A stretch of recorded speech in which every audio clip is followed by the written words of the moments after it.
This is Geek Gab with your host, Dornall, and me, Daddy Warpig. We are back. Geek Gab for Monday, January 15th, 2024. I bet you're waiting for me to mess that up, weren't you? I had full confidence in UDW. I knew you had it. Oh, man, 2024. I know this is a sign of just me being advanced in age, but all the quote unquote the future and all man, I did this bit last year in New Year's. I wonder if people remember. Like all the movies I saw when I was a kid, 2024 was the future. Heck, Blade Runner was 2019 is the future. And I just saw a comic book panel that was like, oh, Washington, D.C. is all destroyed and it's, absolutely terrible. And I think it was set in like 2015. Like, man, I got kind of sad. I'm like, no, not yet. Sorry, I shouldn't say that. Oh, No. no. Yep. DC's still standing. Oh, well. How could you tell the difference, huh? No, wait, sorry. No. Nope, no politics. No politics. I'll line them up. You'll knock them down. Sorry, I should not be saying that the great capital of this great nation can barely be distinguished from the after effects of a nuclear war that is completely unfair to Washington, D.C. That's Detroit. But anyways, folks. Whoa. I came out with a big ol' attitude today. I like it. Is this a taste of things to come? Is this the new Daddy Warpig? I like it. Oh, yeah. If so. Speaking of a taste of things to come, I'm going to forget this if we don't. We are launching something in the next week or two. Are we? Tell me more. We are. We are launching a new Geek Gab blog. And the plan, I've got several posts already written, so I'm going to post them, schedule them so they can start going live, and that way I will keep ahead of my posting duties on the blog. As I have learned from the example of Howard Taylor, who famously has a month backlog on Schlock Mercenary, and I don't have a month, and I doubt I'll ever have a month. But I will have a few days backlog to be writing little blog posts to put up on the Geek Gab blog. We've been doing Geek Gab. This will, at the end of the year, will it be 10 years or 8 years? I believe we'll be at 10. 10 years at the end of the year. And we'll have been doing this for free for 10 years. And we have been spending about $200 a year for the last few years on the show. And so with the launch of the blog, we are providing a new service. And so I felt comfortable launching a Patreon and Subscribe Star for anyone who wants to become a patron of the show. And that will go live after the blog, so you can see what you're getting in extra in addition to the show. Because we're not going to ask for patronage, for your patronage, without providing some extra content than you have been used to getting. But anything you care to step up as patrons of the show, and we may even at some point have a special tier where you can request reviews or request topics for the blog, and see how that goes. And I know that I'm going to regret allowing people to force me to watch movies to review on the show. But, in fact, I posted a cartoon about that just yesterday. But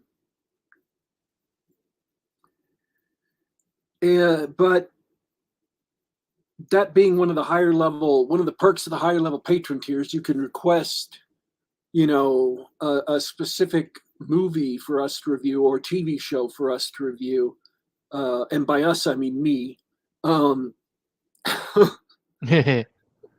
uh, and so we'll try to come up with other perks, or if you have suggestions for perks for a higher tier,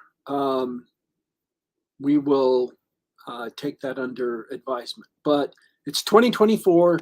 We are planning on launching a new Geek Gab blog. I have been working on it, looking at options, and I have been writing blog posts to start scheduling so it can go live. And we hope to seriously start that in the next week or so, or two.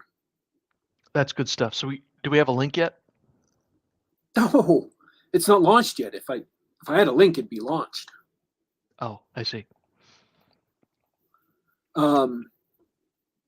But as soon as it does, we will be including links to the blog in the description of the show, and we'll be including obviously links to the show in each of the blog posts, and also links to Patreon and Subscribestar. So if you're not comfortable with Patreon, you can go with Subscribestar. If you're not comfortable with Subscribestar, you can go to the Patreon. I love to hear it. I absolutely love to hear it. I don't know what else to say. Besides, maybe it's about darn time, but we've always just done this show just for the love of talking with each other and hanging out with you guys and talking about that. Speaking of, hey, what's up to guys in the chat? I see Simon Hogwood's here. Good morning. Bradford Walker. Bradford Walker says we're months away from D&D turning 50. So if you want to feel old, there you go. Dungeons and Dragons turning 50. And Robert Stevens, the winner of the Battle Braunstein. Hey, what's up, guys? Let's see. This year has been packed with news, but I don't think there's anything I want to talk about.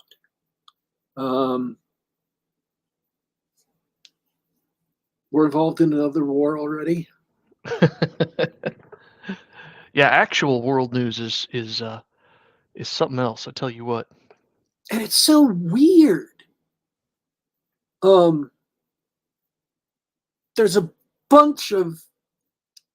There's a little bit of tunnel that was dug under a building in New York for reasons that are just too bizarre for me to comprehend. And I literally went to an actual historical synopsis of the building and the group that's in the building and how it was founded how the group was founded in the 1950s and the people who dug it, and then the fact that they didn't actually dig it. They hired illegal immigrants to dig it. But there are also all these strange tunnels under New York, and people found a collapsing sidewalk a few months ago, and they went down to these tunnels and found this empty bunker. They found this Cold War command post with all this abandoned audio-visual gear from the Cold War. And just watching this video, the only thing I could think was, man, I want to watch Chud again. Chud? Yeah, have you ever seen it? Never. It's a great B movie. It's not perfect, and it's a little rough in places, but man, it's so much fun. It's a B monster movie about all these tunnels underneath New York, and there's monsters in them. So all the people are stuck on this weird absolutely bizarre news story. And I'm just like, man, I want to watch that again now. And then, like, the chairman of the Department of Defense got sick and he disappeared for 4 days and didn't tell the president. And nobody noticed? And nobody noticed. How do you lose a cabinet level secretary for 4 days? What does that say about your job? That, like, the Joint Chiefs of Staff didn't notice the Secretary of Defense had just disappeared. That's hilarious. I mean, you can't make this stuff up. And that's like all the news we've stuffed in to like 15 days, literally months of the weirdest news going on. And finally, when the news got serious, it was like, oh yeah, we're bombing this, we're bombing another country in the Middle East. And I'm like, oh man. And I'm not saying it wasn't necessary. I'm not commenting on the wisdom of the war. I'm just like, that's just something you did not expect to hear. Yeah, it's just been a really busy year so far. It just started, man. Yeah, I know. It's been 2 weeks. Can we slow this? Is this going to be the rest of the year? Are we going to be dodging huge news stories? I hate to break it to you, DW, but yeah, we better keep our heads down and focus on gaming stuff in future episodes, because it is a U.S. presidential election year. Oh yeah, presidential election year. And so the big story out now is not that the Iowa caucuses are up and running yet, because that's not going to happen for several more months. Like 6 months, I think. I think the Iowa caucuses are in June. Maybe they're in March or April. I don't know. I no longer pay attention to politics like that. I'm going to vote in Utah when it's time for the primaries here.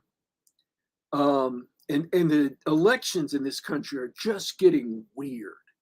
And I don't want to talk about that because there's literally no politics. But the big news story yesterday was not about the Iowa caucuses. It was about polls of the Iowa caucuses in some other state. And that's what everybody's all upset about is polls for the Iowa caucuses. And I'm like, can we not just, we don't know how accurate those polls are, do we? And I don't care who you're voting for or who you support, but the Iowa caucus is actually today. Oh, it's today. It is today. Great. Oh, well, that's going to make tomorrow just peachy. Oh. And then there's been like the last 3 days in nerd Twitter or geek Twitter, or whatever you say, have been full of controversies. And I'm going to do one of the blog posts on my bit in the controversy. I posted a little comment on something, and I drew controversy in my part of Twitter, which is usually a really casual, like friendly part of Twitter. People say Twitter's a dumpster fire, but the people who I know on Twitter who reply to me, and I've got all kinds of people who reply to me. I've got, leftists. I've got people of all races. I've got people of all sexualities. I've got transgenders. I've got everybody who replies to me. They're all friendly folks. I don't live in dumpster fire Twitter. I live in, cool Twitter. So I've been very fortunate that way, that I live in cool Twitter. And today has been mean Twitter noticed and jumped in to accuse me of really nasty things. And I just let it go because that's how you know, let the mean Twitter people leave is they said their thing and you just let them go. Let them walk off. They said their thing. That's what they were there for. They're not there to have a conversation. They're not there to understand you. They're not there for you to point out where they misunderstood what you're saying. They're not there for you to point out where they've mistaken something. They're just there to vent or to call you names or to get angry. And if you let them get angry in your replies and then don't reply to them, let them go. It's all good. They vented, they'll leave. So, yeah, Glad it's I working expect out. them to be gone in the next day or two. I'm okay with that. Get out of that dumpster fire. Go back to cool Twitter. DW's Yeah. in cool Twitter. So, but it is actually an interesting, will make for an interesting post. Not complaining about not complaining about the bad people, but just the original point I made, if I flesh it out a bit, will make for an interesting post. So, yeah, that'll be part of the stuff I'll be putting up. I've been, other than thinking of D&D, I've been just doing a little couch potato stuff myself, keeping away from all of that garbage. And I am sad to report that continuing on Reacher Season 2, it's not very good, but they make sure to put in those fun fan service moments where violence happens every episode. I can wait till I'm finished with the season to give you a full review, but I hesitate to recommend it to anybody, though it is filming season 3 right now. And I decided to watch some football this weekend because it's the playoffs, and usually I like to follow the Green Bay Packers. They had a really big upset victory over the Cowboys last night, so that was cool to watch. Not much else going on around here. So it looks like for next week, maybe, possibly, we've got reviews coming up. Monarch just finished yesterday, so we're going to review that next week. Rebel Moon has come out, and I don't think I've reviewed that on the show. Did I review that on the show? No, I don't think so. Maybe the chat can remember for me. And James Cameron finally released 4K and 8K versions of The Abyss and True Lies. And so I'm watching those for the first time since literally the 90s. And I'm going to do reviews of both of those next week. And then apparently Reacher Season 2. Great. Great.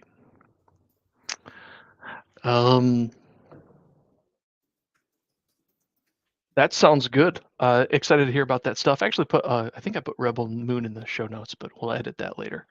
People listening live or listening later won't know what's going on. Yeah, baby, Pack City. Bob, are you also Green Bay Packers fan? I love watching them every once in a while. I used to be big into football, not so much anymore. Great comment. Let's move into D&D. Let's move into D&D if you don't mind. I would love to do. Yeah. That was a question for me. Yep. I thought you were talking to chat there for a moment. I was catching up on chat. Catching up on chat. Bradford Walker has an interesting comment here. Right now, my thing is pointing out that conventional play is better done by video games, and that Wizards of the Coast taking the brand out of tabletop is going to wreck conventional play in tabletop. I'm not sure what Oh, I think he what means convention play and convention tabletop. play. Yeah, I'm not sure exactly what he means in that second part, but yeah, absolutely, right? We've known it for years. Computer games. Diablo was so successful that Wizards of the Coast had to make Diablo in D&D in their version 3 Well, of the game. not to look, they hired a bunch of Microsoft execs to run Wizards of the Coast. And surprise, surprise, the Microsoft execs who know the software market but don't know publishing and don't know role playing, especially, decided to turn Wizards of the Coast into Microsoft. Um, I mean, convention. Okay. I mean, how shocking is that? How utterly surprising. Who could possibly have seen that coming? Absolutely blinded. Absolutely blinded. Yeah, non-Broasar RPG plays done that is conventional. Yeah, that's kind of what I thought you meant. My bad. It's true. We know video games do it better. Video games have been doing it better. As you said, Microsoft execs go and turn it into software. But there is good news for the hobby because Oh, or video games. We will also accept reviews of video games. it's been a while since we've done a lot of video game reviews. I mean, what can I say? Video games do it better. There's a ton of great news for RPGs because the the renaissance in old school gaming, sometimes known as the old school renaissance, it continues. It's been picked up by the guys in the BroSR. And I mean, you guys know that we've been sort of following them or reporting on them, and in many cases joining them here on this show. So we might be a little bit biased, but you can ignore the bias because the receipts are in. The player recession reports are available to read. The type of game that the And BroSR has developed and rediscovered not just is, that, yeah, there is now a proven um, game reports to Broasar campaign pipeline. There are people out there who read the campaign reports online and then decide to either join a BroSR campaign or try to start up their own BroSR campaign. absolutely.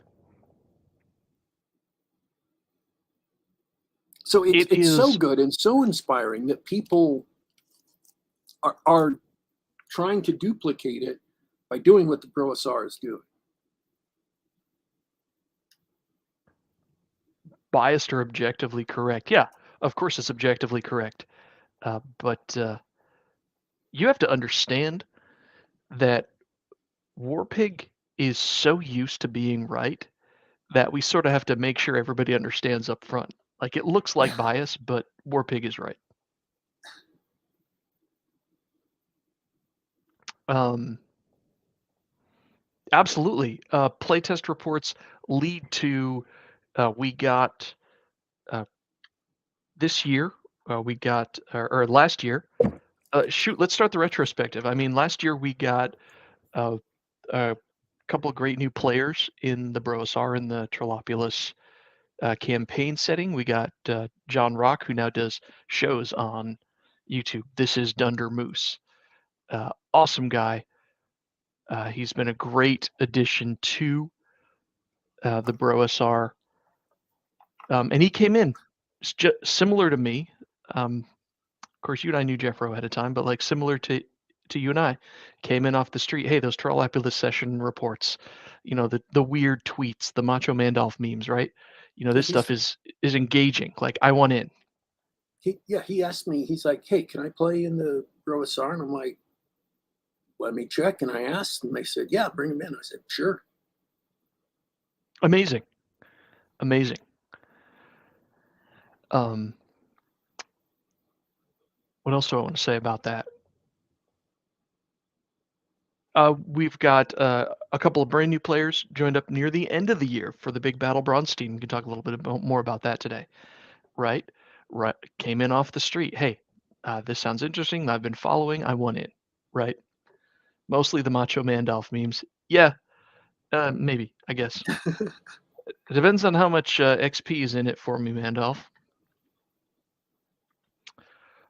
Yeah, we saw Mandolf complete his takeover of Trollopulous, becoming the primary dungeon master in the setting. Because hey, if you go to his website, and I've got a link in the show notes, like castleport.blogspot.com, all the Machador session reports are there. And all the stuff that he did to develop that domain, the Machador domain, it's all there. And he kept developing it until as soon as we needed a game to play, he's like, well, I just so happen to have all this stuff about, what's going on in Machador. Here's some adventure hooks. Here's some NPCs. Everybody knows about Minas Mandalf. It's a good thing that city didn't get nuked. But he was prepared, right? Really good stuff. We learned so much from that. And now I've gone completely off my notes, off my script. I want to talk about the power of prep, because one of the biggest news items from this last year was no prep. But I want to talk about the power of prep for a minute. It's not exactly what you think.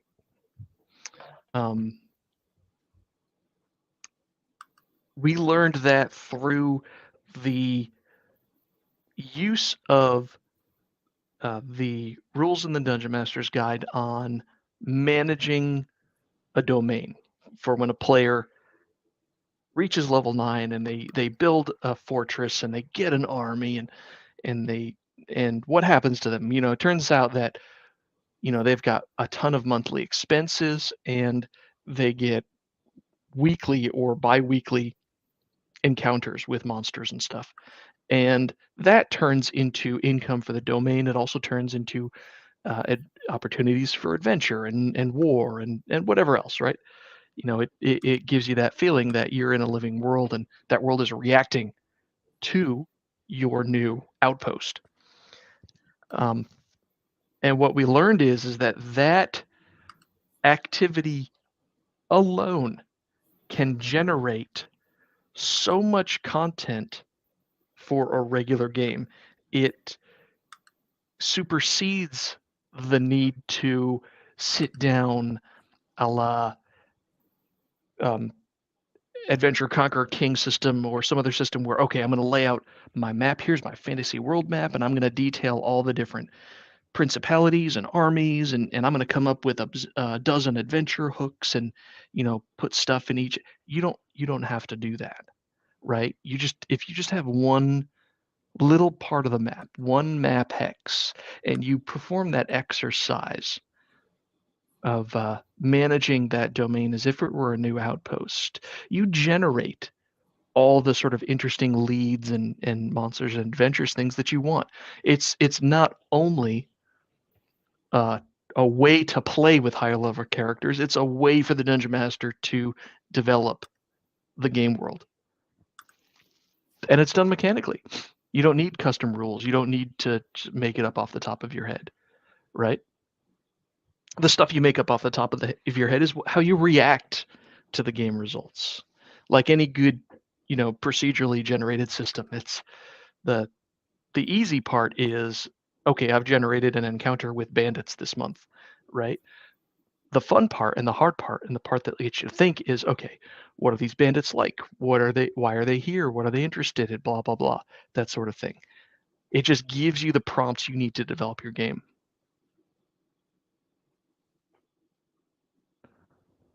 Okay. I'm pausing for you to respond. Oh, I go in a different direction than a lot of what the Braunstein does.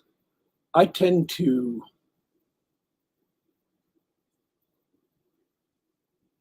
I tend to do a lot of prep beforehand, like a lot. And that's not something that I see changing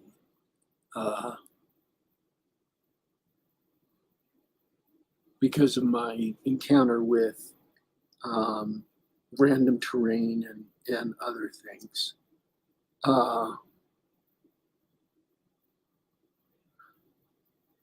I think that random terrain is a great tool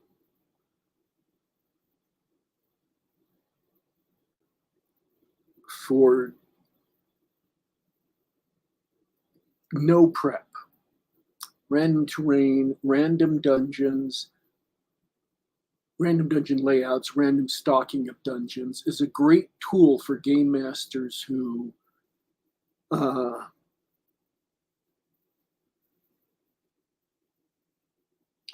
running with especially larger groups of players who you don't know who are going to show up from week to week. Or players who are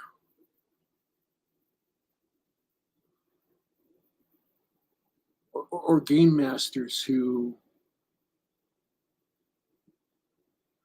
want a kick in the pants for their imagination to get them moving and running with it.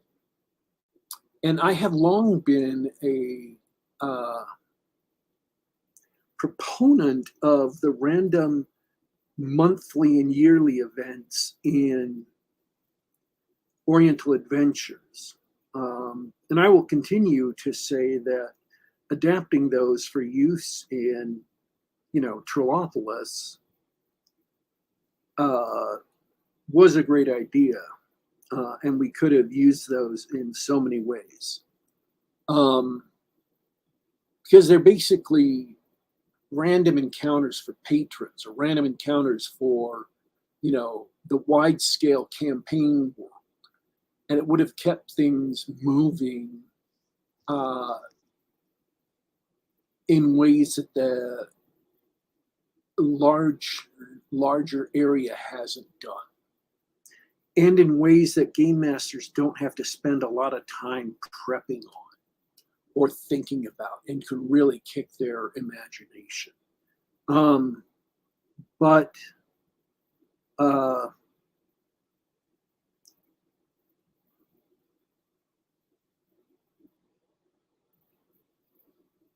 I think that there is a good, solid place for prep for a game master. Like, I don't think there's a random town layout or a random town map in AD&D, right? Right. And so laying out your own town takes some prep, and you absolutely want to do that. And then you absolutely want to decide, what size is this town? What are the stores here? And maybe some of the prominent NPCs. Things like that really ought to, at least in some small part, either if you want to prep them, that's great. Or if you're, if you're talented enough to make it up on your, make it up off the top of your head, and you're diligent enough to take notes so that next time you'll have the same people and it doesn't all just change. Because it doesn't matter how good your memory is. If you don't take notes, it's going to change. People deserve a coherent world. They deserve a world that is stable unless it deliberately changes, not a world that randomly changes just because you forgot things and didn't write them down. So the benefit of prep and the benefit of taking good notes is that you know what's going on the next time you go to run. So I still think there, even in a campaign where you're using random dungeons, random terrain, and things like that, there is still a strong uh, there is still uh, a key place for prep.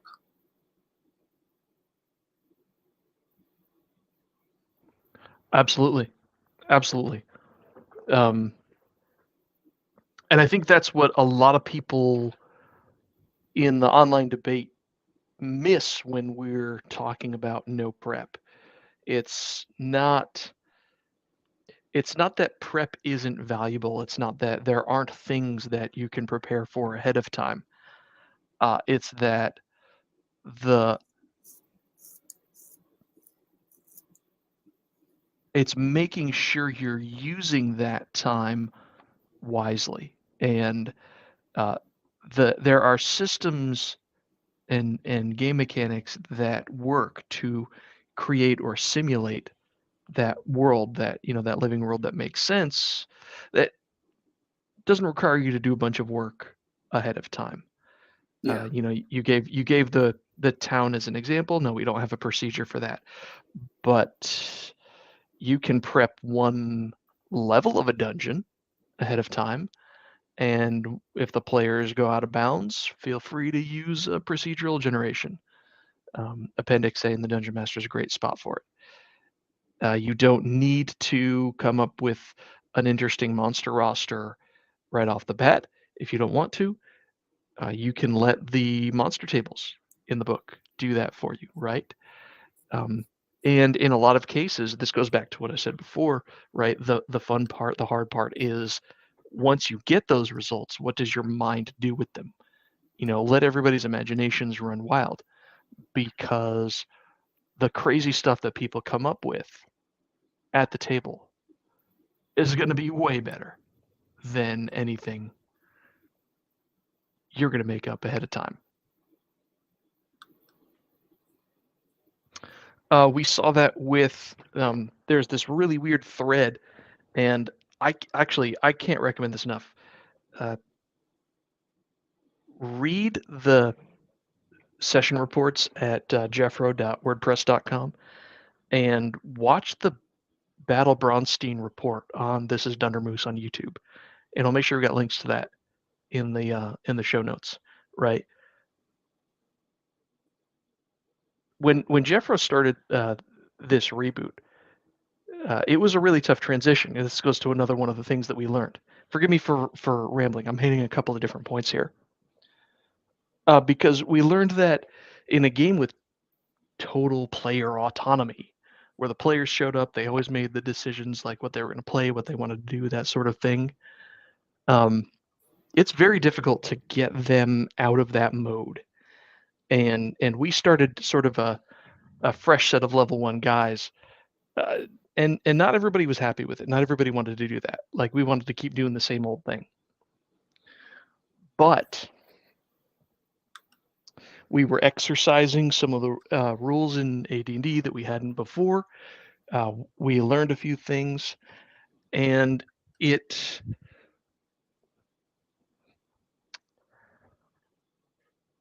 first of all, it taught us that when the players are in a state where they're sort of getting everything they want and whatnot, sometimes the campaign hits like a stale state. And the Dungeon Master is well within his rights to shake things up a little bit.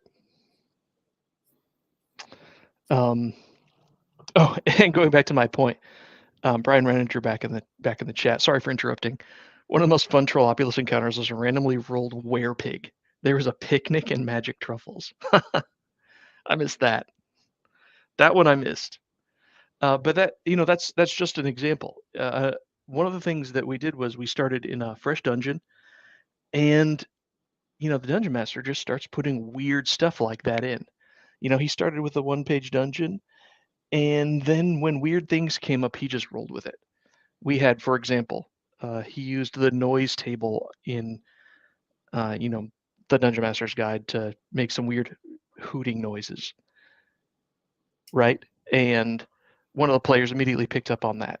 Oh, we're underground? Is it a burrowing owl? Because I can speak with burrowing owls. Totally by the book. And then that's how Lenny the Owl came to be, and that became a whole thing. Everybody hates, The, you know, the funny thing is the existence of owl bears and now the existence of burrowing owls implies that there is some mad wizard out there in Trollopulous uh, who's making owl hybrids, and that there's got to be some other owl hybrid um, or two roaming around somewhere. So he's crossed it with a flying creature. He's crossed it with a burrowing creature. So there's probably at least one swimming owl, and there's, you know what I'm saying? There's I got to love be it. at least one swimming owl out there. I like to Like, think so.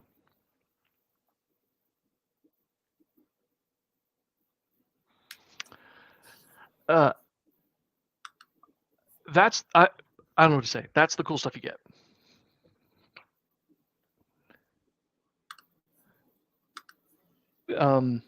Another thing is that everybody hates the stupid copper pieces in the dungeon, right? You can find a treasure hoard and it's something like 3,000 copper pieces, absolutely worthless, right? It's worth like 10 experience points, and it's 300 pounds, and it's effectively worthless. So the DM just makes an offhand comment, "Oh, they're wheat pennies," right? And someone glommed onto that. Oh, they're wheat pennies, right? They're obviously not from around here. Maybe someone would place more value than a single copper piece on it, right? Yeah, it turned out he was able to trade those to some eclectic collector for a significant amount of money. We had there's also a gumball machine and a Naugahyde couch, all this ridiculous stuff, right? This game obviously takes place in a weird future or alternate universe where random stuff from the DM's mom's basement ended up in this dungeon somewhere, right? All that stuff came out, and yeah, it seems kind of dumb at the time, but that those threads created the scenarios that eventually became this whole like 7-player Braunstein event where some of the factions were fighting over, for example, the Naugahyde couch and the water cooler, and nobody that the dungeon master didn't even know at the time. The ref doing the Braunstein didn't realize that he thought the stakes were that we were all fighting over territory, right? But no, it was the human supremacist and the evil wizard from the dungeon and the ogres and trolls of the monster town. They were fighting over control of a stupid couch, right? Yeah, it sounds silly, but it generated so much excitement. It's the sort of thing that role-playing games do best, and you can't get that with just a simple board game or a conventional play game where the MacGuffin in question is some mystical elven ring or something. Um, it definitely the game. That's another thing we learned that maybe this isn't new, but it was definitely worth refreshing in 2023. The game takes on the characteristics of its better players. It absolutely does. Um, the the and we've actually seen this throughout the years, right? The old Trollopulous games were greatly influenced by the the crazy stuff that Sky Hernstorm got up to, Fluid the Druid, Macho Mandalf, um, Chaz the Thief, what have you, right? And they eventually became larger in life. And in 2023, we saw that even though you press the reset button, right? Um, the players who brought the most energy. They played the best. They set the tone of the campaign, and that brings me to another thing that I learned, or had reinforced anyway, which is this is really a game of people. And it's easy to just hand wave that away. Let me explain what I mean, right? Because the one of the guiding principles of the Broasar is that we seek to play the game as written, as presented, and sort of accept the results, right? See what sort of game is described by the rules, rather than the knee-jerk reaction to throw away everything that seems unfun and just play what you want. But at the same time, that doesn't really matter if you don't have good people or the right people playing.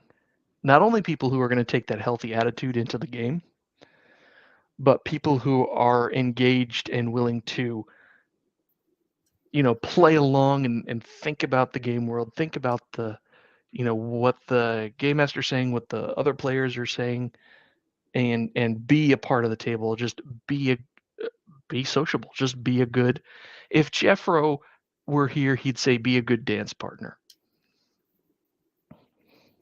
Well, I would say just be a bro. Absolutely.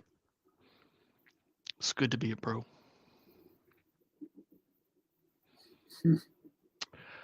So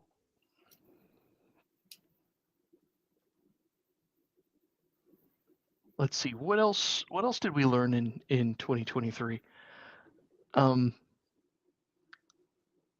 We had a couple of rules things came up that were really nice to explore. We really just went through the implications of the mercenary rules and the hireling rules. Expert hirelings like infantry, cavalry, and we really put to the test the idea that low-level characters and fighters in particular can lead small units of men. And we had large combats. We had a few combats that were like 50, 60 aside, and then we had a few, 200, 300 aside. And these are all with level 4 or 5 characters, right? You didn't have to wait till you had your big, your big massive domain to put together. Playing the domain game at level 1. A fighter, instead of just going into the dungeon and being a guy with a bunch of hit points, you're a leader of men, even at level 1. Outfit 10 spearmen. You've got light infantry, and you can bring them into the first level of the dungeon, first 3 levels even.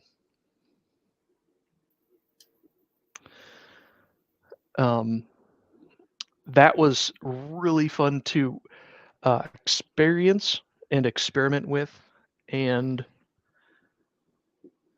it goes seamlessly with the rules because Dungeons and Dragons is still a war game after all. I didn't realize it for years. I may not have accepted it for years. It's a war game. It came out of chainmail. It's best understood. Old D&D is best understood with chainmail. The mass battle stuff integrated seamlessly with regular play. You can take a group of 10 men or 20 men and just use one piece on the board, one figure, right? So that's a unit of 10 men. And guess what?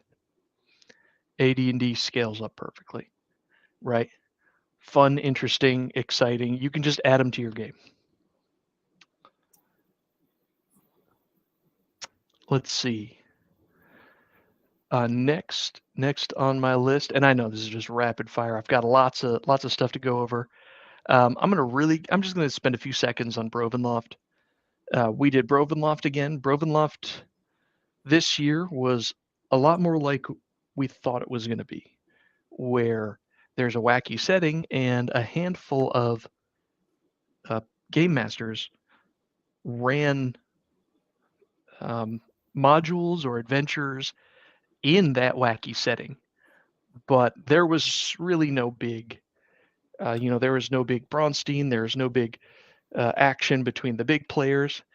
In that sense, it was kind of a dud, but because low excitement, but the setting was there. Everybody had a lot of fun playing in session with it, and so I think from the player's perspective, the promise of Rovenloft was finally kept this year. I enjoyed doing that. I was busy for that month, so I didn't get to get involved. Yeah, I was busy for October too. Yeah. October was quite a month for me. So that's all I have to say about Brovenloft. I think I do want to wrap up going once again back to what we called the Battle Braunstein. And this was one sort of last idea that Jeffro wanted to check off of his list for the year, and we wanted to sort of wrap up all the things that happened in that new area that we started at the beginning of the year, the Gnawguide couch, the water cooler, and everything like that. And one of the problems that we had was with that sort of high level game was, when do you have time to play it? Right? Because we learned something very important this year with the Bro-Oriental adventures and misadventures. This guy came on Twitter and said, "Oh, I love this. I love this Bro-SR stuff. How do I do it?" And unlike the guys who just wanted to join a game or start their own table, he wanted to start with a giant land grab style Braunstein with a bunch of factions. And it totally blew up in his face because the excitement level was so high. He had so many players that he became overwhelmed almost immediately. And we don't need to really talk about that, but we between that and the experiences of other DMs who have a lot of trouble managing a lot of patron play when the game is always on, we needed to make an experiment. Okay, how do we have satisfying Braunstein experiences, or how do we have satisfying patron play without necessarily having an always on game? And so the experiment that we did was we just basically ran a Braunstein, which is we had one day set aside to play, and everybody was either playing one of their higher level characters, or a faction leader, or they were given a faction to play in this part of the world. And each faction had some sort of a goal, whether it was given by the game master or dictated to them by the setup of the map. And we all just played. And it was a lot like a game of diplomacy, if you're familiar with that. Have you ever played diplomacy, D-Dub? I've never played it. Well, the gist of it is that everybody's got their own part of the map, and they want to control the most territory or whatever at the end of the game, and they talk amongst each other to wheel and deal and make plays. But ultimately, there's a ref, and they make a play, and they make a move on the board. And the classic Braunstein, was done the same way, where there was one ref in a room, and he would just call one player in and talk to that player and get their move. And so we just did that in the context of a Dungeons and Dragons game, where Jeffro said, "We're not gonna, you're not playing your player characters. We're not doing a dungeon or anything like that. Like, we're not doing small scale stuff tonight. Tonight is reserved for this higher level stuff." And we had a blast, and all that stuff sort of came together. And I want to find. The basic summary is, without having to do all the prep work of creating a world without all the prep work of creating, high-level patrons, and you don't have to wait till you have a bunch of name-level characters to do this. You have a scenario, say it's a map, you say you've got a region of your world, and you want you've got certain number of factions in this world. Just write down each faction on an index card. Here's your armies, here's your leader, here's maybe, here's your overall goal, or here's something that you want to accomplish, right? Just hand that out to every player, right? If the player knows, okay, here's the guy I'm playing, here's the piece I'm playing, here's my goals, here's the map, and just put them in the room and have them talk and figure it out. And occasionally check in and have them take turns. Something magical happens, right? The players, get some ideas, alliances form, and eventually you're going to have some sort of a fight, a conflict, that you have to resolve. And at the end of the night, the status quo of the game world has been changed. There's some winners, there's some losers, and everybody had fun, and then you can move on next week. All right, this is what happens. Tie up all the loose ends. Now you can go back to playing your regular games, or you can do another one, or whatever you like. Really cool technique. It was a smashing success. For more details, I'm going to repeat. We did an after-action report with Dundermoose, where basically all the patrons except for one were available to have a chat. Really cool event. I think that was the biggest thing, the most impactful, the most important thing we learned throughout the whole year. Sort of all of our learnings throughout the year culminated in that event, because we learned a lot about setting up a new scenario. We learned a lot about, what good patron play is, or what is good patron play. How do you actually manage patrons or faction leaders as a ref, and how to incorporate mass battles, ad hoc mass battles quickly and easily, and quickly determine the results of the battle without having to break out all your figurines, and sort of change the status quo of your campaign in an event that sort of lets everybody participate and have fun. I do have one last thing on a personal note. Last year I got back into dungeon mastering. Usually I leave the dungeon mastering to Daddy Warpig here, but I got back into it, and the in a lot of ways it's like riding a bike. Being a dungeon master is a set of skills. For anybody listening who thinks it's this weird, crazy job that you need to be creative or you need to do such and such, it's a set of skills, and you can learn the skills. And being creative helps, but people worry far too much about that aspect of it. Yep. You're not going to be called upon to make stuff up out of thin air. That's what the game system's for. You don't have to come up with whole people or personalities on the spot. The tools are there where you can roll one or two attributes, and then ideas will come to you, and you can lean on your other players. They will give you good ideas. And I will say that learning Advanced Dungeons and Dragons, it's both more difficult and easier than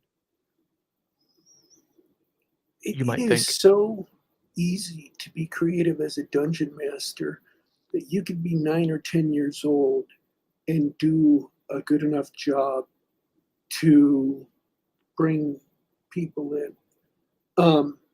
Your first job as a dungeon master is to describe what the players see. Your second job is to ask them, what do you do?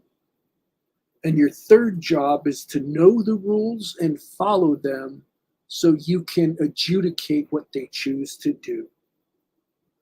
And only the first part of that really requires a lot, any creativity. And I was thinking about this today. So let's take rampaging orc that's charging the party, swinging its axe, it's going to attack. That sentence I just said there is a very basic sentence. It's very straightforward, but I bet it gave you enough of an image in your mind that you were, you could imagine the scene. You can add details like there's blood on the axe. You can add details like it's snarling or yelling, and that's just gravy. That'll help bring players in more. But if you're capable of just saying, it's charging you, it's a big orc, it's charging you, it's swinging its axe. And if you're a 9-year-old kid, you can say, it's a big, mean, scary orc. And that's so simple. And that's all you have to do. Don't worry about all this garbage that people, I mean, I don't want to crap on people online, but there are so many videos from so many people that go on for hours and hours, and they have hundreds of these videos trying to give you game mastering advice. And if they didn't make it complicated, then you wouldn't need to come back for these hundreds of videos. But it's all really simple. You describe it, you ask them what they're doing, you adjudicate the rules. You know the rules, you follow the rules, you adjudicate the rules.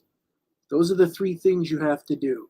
And describing the scene is not a big, heavy thing. It's a big, mean, ugly orc. And maybe back in the day in the 70s or 80s when people didn't necessarily know what orcs are, you had to do more. You had to tell them, okay, it's got green skin and it's got a pig nose and it's got long tusks and it's got a hat on with big horns like a Viking helm. Maybe you had to go into more detail. Maybe if it's a monster you've made up, you have to tell them more detail. It's like, oh, it looks like an elf, only it's got big eyes like a fly. Okay, you have to describe a little bit more. But it really, people make it more complicated than it seems. They make it more complicated but you don't have to be scared. You don't have to be intimidated. And once you start practicing the basic stuff and get comfortable with the basic stuff, then you can start elaborating on it until you reach your level of improvisation, until you reach your level of comfort. And that's all you have to do. You don't have to be Superman. If there are people out there who can do, more elaborate descriptions than you do, fine, let them. It doesn't matter. The people you're playing with generally have their good imaginations, or they wouldn't be playing role-playing games. And so you can lean on them when you say, oh yeah, it's a 6-legged horse and it's got fangs. Okay, they got it.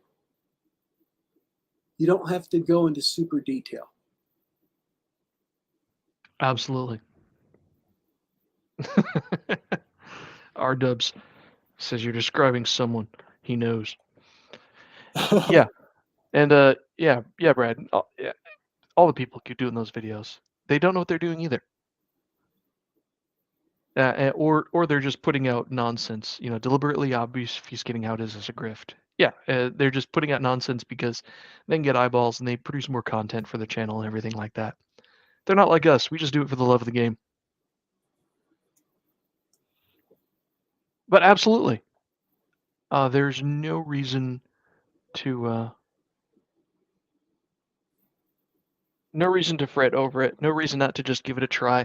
Although the point about the rules, that's the part that I think is harder. The AD&D's rules are excellent, but they are occasionally difficult to actually use. It's sometimes challenging to find the right rules for the situation you're working in. That's fine,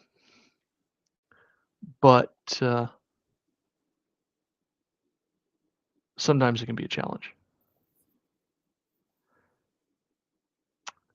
I think, and I've had a great time doing it. I've had a great time being a dungeon master. We started off the year with a couple of sessions. Everybody's really excited and interested. I'm happy to continue doing it into the next year. And I do encourage everybody who's interested, give it a go.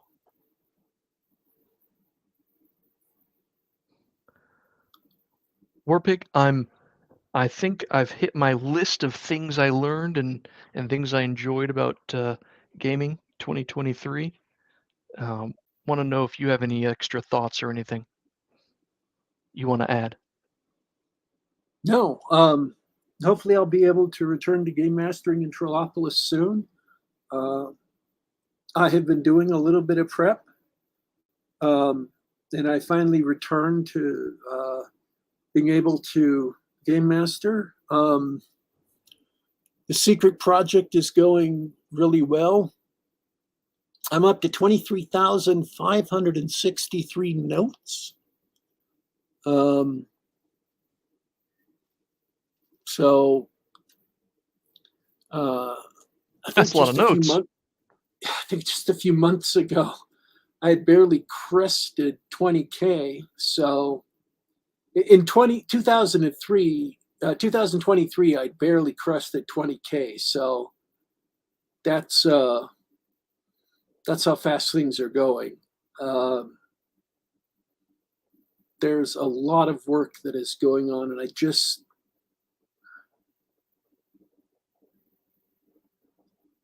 had some huge things coming along that just recently happened, and I'm so excited. And there have been people I talked to about this when I started working on this specific project in 2018. And at least two of them have gotten back to me saying, that sounds really cool. When is he going to get it finished? And the answer is, I don't know, but I'm working on it every single day, in ways big and small. And I'm excited when it's ready to show people, but I just have to do the work that I have to do. See, here's the secret of prep. It isn't about a lot of prep or a little prep or no prep. It's about the correct amount of prep that you need to do what you are supposed to do. And you may need to do more prep than another DM. You may need to do less prep than another DM. But all of these people who say, oh yeah, you need to spend a year of prep to run a campaign, and that's obligatory and you need to do it, they're lying. You don't. You need to spend the right amount of prep for you. And if it is a year, fine, it's a year. Don't worry about it. But if it's only a couple of hours, great. It's only a couple of hours. And don't feel guilty about that. Don't try to live up to the expectations that people on the internet have set for you, have put in your minds. Don't try to live up to those expectations. Just learn. I think the biggest problem I've seen from a lot of new game masters recently is that they are looking for the secret formula so they can be good game masters because they feel inferior, because they think there is some super hard, super high standard that they have to reach, or the game is going to be garbage. And I'm telling you that game mastering is not all that complicated. Otherwise, literally tens of thousands of groups of middle schoolers would not have been doing it in the 80s and having a lot of fun. And there were tens of thousands of groups of middle schoolers doing it in the 80s and having a lot of fun. And you don't have to worry that much. And all that worrying kind of clogs you up inside. It blocks what you need to do to actually just run the game. So the first thing you need to do is tear away all those expectations, tear away all that worry, and just be yourself. All right? 3 simple principles. Describe the scene, ask the players what they want to do, and then run the rules. And in order to run the rules, you have to know the rules, apply the rules, and use the rules in play. And you're going to say, well, what if I don't know the rules all at the beginning? Well, you don't. Nobody does. You're just going to use the rule. You're just going to learn the rules as you go along. Keep on going back to the rule book. Keep on reading it. Keep on going through it. You know, and I'm not talking about AD&D just here. I'm talking about that's how I learned Shadowrun. That's how I learned Torg. That's how I learned every game that I've ever run or played. I started off not knowing. Actually, I think I was on the 4th session of Shadowrun before I started using dice pools, like the combat dice pool or the magic dice pool, because, hey, I was busy trying to get a handle on staging and on character creation and on how to use skills and how to set target numbers. It just will take some time and some practice and some doing things. Don't worry about it. You don't have to be perfect out of the gate. But I will tell you that I have absolutely mastered top to bottom at least 3 games. And at the beginning of playing those 3 games, I knew very, very little about them. It was Shadowrun 2nd edition, and I had learned Shadowrun 1st edition in and out top to bottom before then. 2nd edition was just a development of that, building on it. Torg and D&D 3rd edition. So you can absolutely become the master of a game when you start out being really, really, really green with it and just learning the game by playing it and learning the game by reading the rule book and learning the game to the point where other people will ask you because you're the authority on it and they know that you know what you're talking about. So don't worry. Don't worry about it. Just do the best you can and know that the best you can is actually all you need to do. You don't have to be better than the best you can. You just don't. Well said.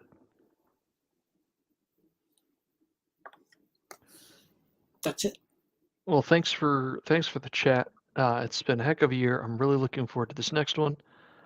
Doing the Geek Gab and playing more tabletop role-playing games.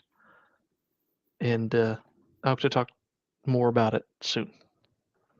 I think I'm done for this week, Daddy Warpig. I do want to once again thank everybody in the chat. Bradford Walker.